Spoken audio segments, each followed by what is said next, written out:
కన్న తల్లులకు ఎలాంటి కొడుకులు ఉండకూడదో ప్రహ్లాద చరిత్రంలో పోతన ఇలా చెప్పాడు.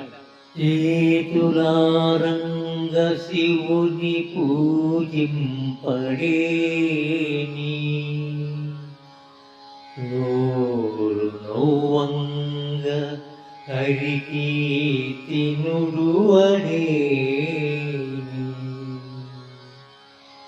చేతులారంగ శివుని పూజింపడేని,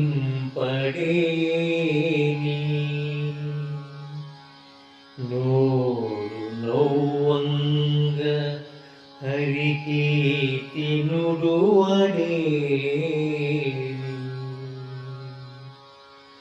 దయయు సత్యంబును లోనుగా గలపడేని,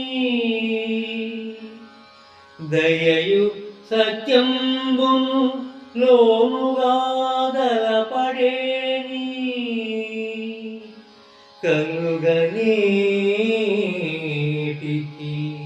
తల్లుల కడుపు చేటు,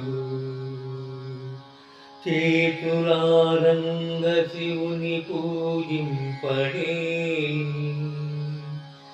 నోరు నవ్వంగ హరికీర్తి నుడువడేని.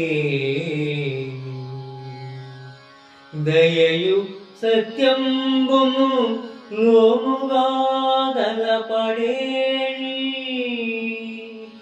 కలుగనేటికి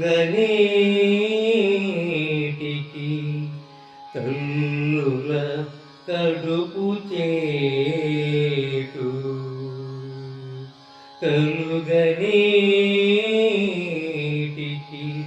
తల్లుల కడుపు చేటు.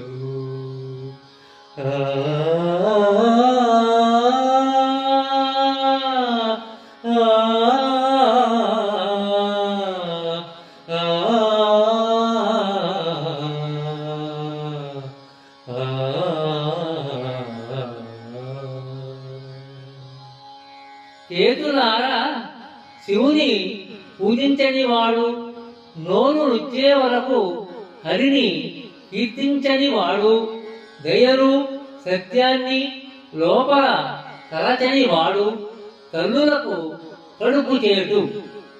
అట్టివాని జీవితము వ్యర్థము అని ఈ పద్యం యొక్క తాత్పర్యం. జీవితాన్ని భగవత్ ప్రసాదంగా భావించి అతని నామాన్ని పెదవులపై నుండి తప్పించకుండా నమస్కారం చేయడానికి ఎత్తిన చేతులను దించకుండా ఆ పరమాత్ముడు సృష్టించిన జీవులపై అపారమైన కరుణతో సత్యాన్ని పలుకుతూ తనకు భగవంతుడు ఒసగిన జీవితాన్ని సార్థకం చేసుకునే వాడి జన్మమే జన్మం. మిగిలిన వారు పుట్టినా పుట్టకపోయినా లోకాలకు వచ్చిన నష్టమేమీ లేదు. పోతన్న వాడిన కడుపు చేటు అన్న నుడికారం పాఠకుల గుండెల్లో సూటిగా దూసుకుపోయే రామబాణం.